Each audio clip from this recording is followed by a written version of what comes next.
Hi guys, my name is Trinity, and if you are here, you must be here to talk about books because that's why I'm here, to talk about some books. And today, I am sorry if you can hear fans because I'm getting sweaty. It's so hot. But today's video, I will be talking about some YA books that are worth the read. Yes, I read young adult. I don't read it very often, but every once in a while I will get a hankering for some young adult and something light to read. And you guys know I have Owlcrate. I do Owlcrate unboxings on this channel. So yeah, I do read some young adult. It makes up about a quarter of the books that I read throughout the year. So 75% of what I read is adult fantasy, but I do venture into the YA realm quite often, just because, like I said, sometimes you just need something light to read, and I don't think there's anything wrong with that. So for the first book that I am going to mention, it is going to be a book I received from Owlcrate. The first two that I will mention are actually from Owlcrate.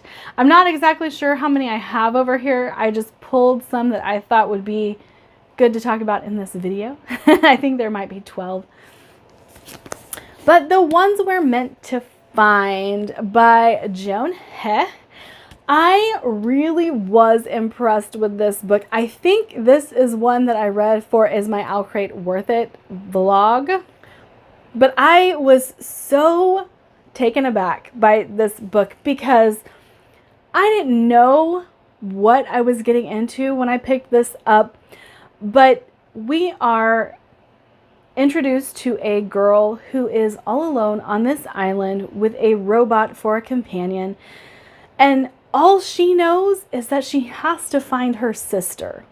It is an overriding need that she has in her mind, but she doesn't know how she's going to go about doing that. We do have the other perspective in this book that is the sister. And she obviously knows something about what has happened to the world and why the world is in the state that it's in, that the other sister just doesn't know. We have a science progeny that is one of the perspectives in here, and she kind of gives us an insight into what's going on and why we are where we are. But the twists in this book are twists that you could hardly see coming. Like, I don't know how you would see them coming. And the ending of the book is pretty devastating, but I actually really loved this book so much. And I definitely think that if you are a science fiction reader who doesn't delve into YA and you just want something light to read, this would be good. Just know that some of the elements are a little bit hard hitting. I don't think there's any trigger warning necessary on this book, but it does get bleak. And if that's not your jam, you might not like this, but if you do like that, I would definitely recommend this one. Like I said, the first two will be from Owlcrate, and so A Lesson in Vengeance by Victoria Lee. You guys know I love me a good gothic novel. Now, make it a gothic mystery thriller in a school setting. Dark academia? Yes, win. And so there's no surprise as to why I liked this one. I will say this book has some very unlikable characters. So if you need a hero to get you through, this is not the book for you. This is dark. This takes a very dark turn. And we are dealing with someone who has already been in a psychiatric ward, is going back to school, back to the people that she was involved with before entering the psychiatric ward, and things start to unravel, and it's really good, and I love it, and I recommend it. I just mentioned how much I like Gothic novels, so House of Salt and Sorrows by Aaron A. Craig. It's not surprising I would mention this book. This is very Gothic. It is Gothic horror, so there are some pretty gross elements in this book, which is something that Gothic horror does a lot. They rely on the grotesque, and I loved this. I loved the atmosphere of this book so much. The characters were really well done, but this is Gothic horror as it should be. It's very slow paced, like I said, grotesque in some places, and you don't really have an idea of what the horror is until later in the book. That's one of the things I love about Gothic books. They set that tension and they don't ever alleviate it. I love that about Gothic books so much. But Aaron A. Craig is absolutely wonderful. I'd actually recommend Small Favors by her as well. But this one is the one that got me reading Aaron A. Craig, and it continues to be a favorite YA for me. There's a trend. There's a trend. Horde by Katrina Leno. I have said that this is the perfect Gothic primer. If you are wanting to get into the Gothic horror genre, just don't know what that's going to look like, you're a little scared to tackle like the Daphne du Maurier, and a little scared to just delve into that going deep, I would recommend Horde by Katrina Leno as a primer to what you're getting yourself into, because this reads like the perfect Gothic primer, bar none. Like, I just absolutely love it. We have the whole haunted house. We have the whole, is it psychosis or is it really haunted? We have a lot of the elements of Gothic literature that are just poured into this book, given so much love, and the tropes they're all there. And I adore it so much, so much. Perfect Gothic primer. I'm going to just keep saying that. Okay, so fun fact. I did a Reading Like My Favorite Author video, and I went and looked up recommendations given by my favorite author. This book is on there, which is surprising to me because Anthony Ryan is the author, obviously, and I wasn't expecting this book to be on there, but I had already read it, so I was like, I know we read the same books, but this one was just fun to find. So, The Strange Case of the Alchemist's Daughter by Theodore Goss. This series is fantastic. One of the things about it, though, is this is Gothic. It is very Gothic, and it is pulling Gothic horror characters and shoving them all together. And Sherlock Holmes and Watson are in this too. So it's the daughters of famous Gothic villains, and they all band together to create this club to find out what their parents were up to and how they came about in this world. And it's so fun because every once in a while you get the characters themselves interrupting the narrative to be like, no, that's not how it happened. Or why would you say that about me? It is fun. It is cheeky.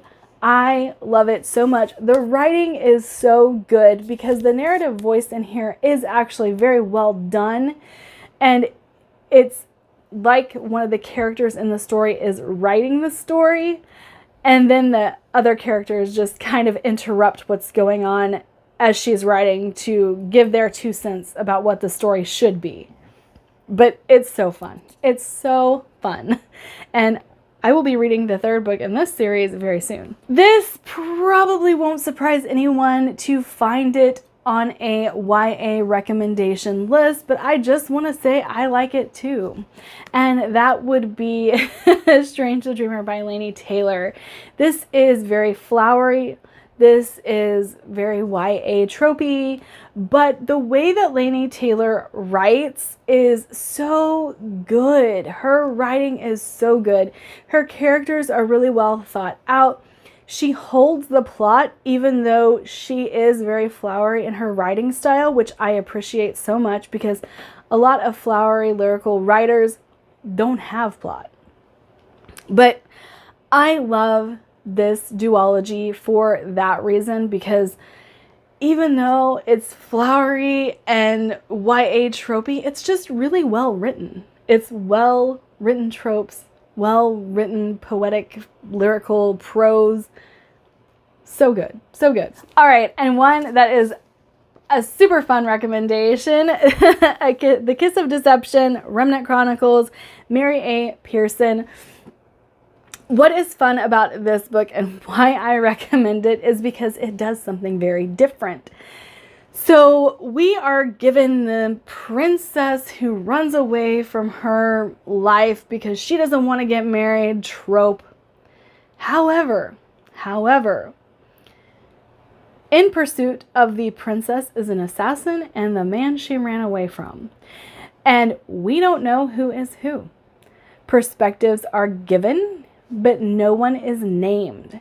And so it takes to the very end of the book to figure out who is who.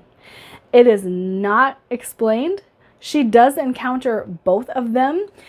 And so in her perspective, you do get to see both of the men, the assassin and the guy who chases after her, but you as the reader don't know who is who. And I find that absolutely fantastic. I'm actually really excited to continue with this series. It's been a little bit since I have, but it's pretty fresh in my mind. The plot isn't all that intricate other than you don't know who the characters are. And so, but I do like it. I do like it. I really think it is a fun way to write a book. Definitely a fun way to play with this trope. Okay, so this one is a little bit outside of the box for me because it's not fantasy. And that is A Good Girl's Guide to Murder by Holly Jackson. Now, I picked this book up because one of my favorite booktubers loves it and recommends it and said I should listen to the audiobook, which not directly, it was in a video, but I thought, okay, mixed media audiobook, let's do it. The audiobook of this book is so good. It is so good because all of the mixed media elements actually play into the audiobook. So you get to, like, the voice recordings sound like voice recordings. You know, you get the police reports done in a different voice than the main character. It's really, really interesting. And so this girl, the main character, she is doing a project to prove that one of her previous friends didn't murder their girlfriend. And the whole town thinks that he did it. The police think that he did it, but she doesn't think he did. Not at all. She thinks something else is going on. And so her senior project is to put together the elements that created this case and see if she can solve it herself. And it's pretty cool. I really like the setup of the book. I'm actually really interested to continue with this series. I have not yet. Haven't picked up the books yet either. But I'm actually looking forward to delving into this series because I've heard the follow-up books are better. So that always intrigues me. All right, this recommendation, it's kind of just, if you want something cute, romantic, just a little on the flighty, frilly side, I would recommend An Enchantment of Ravens by Margaret Rogerson. This is a fae story that is centered on a romance, and it's really cute, and I think it's adorable. And all the fluff. This book is all about the fluff. Now, you guys know I tend to lean on the dark side, so picking up something like this is just a little bit of a breath of fresh air for me, and I think it could be for someone else too, especially if you like the fae, because this is done in a different way than fae are usually brought into the world. And so, yeah, love it. She works for the fae. That's one of the ways that it's different. She knows that they exist. They know she exists. And when she paints a portrait, she can reveal the deepest desires of that person, and she paints a portrait of the Fae Lord, and it doesn't go well. But yes, absolutely love this one. Well written and interesting sci-fi. You don't always associate that with YA. However, I've given you a couple here that are well written YA sci-fi. But dang. The Diabolic by S.J. Kincaid is a very well written sci-fi, YA sci-fi. I love this book. And, you know, it has been so hard to find the other two books in this series that I have been, like, just dying to get my hands on them, but I can't find them. Of course, I'm one of those people. I have the hardback of the first book, so I want the hardback of the other two, and that's what's hard to find. But this series, this book, is so good. What we are given here is a person who is created to serve their master, kind of like having to step into their master's shoes and take on the role of the daughter of the house.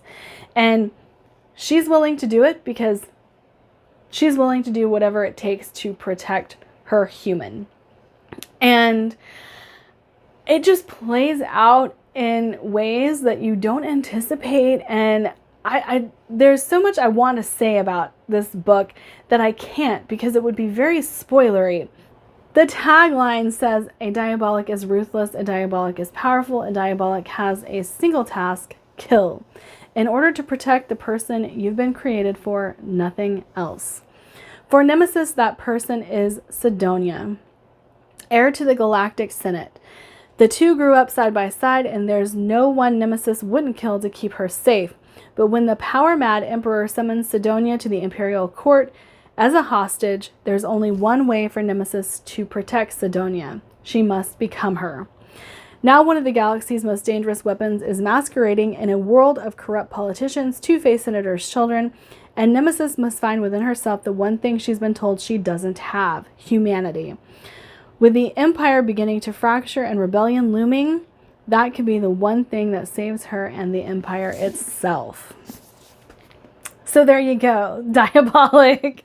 This book is so good, and I would highly, highly recommend it. All right, that is it for my video today. Obviously, there are some missing from this list that I have mentioned in the past, so I didn't want to regurgitate past recommendations, but like, subscribe, do all the fun things, and I'll see you guys in my next video. Bye.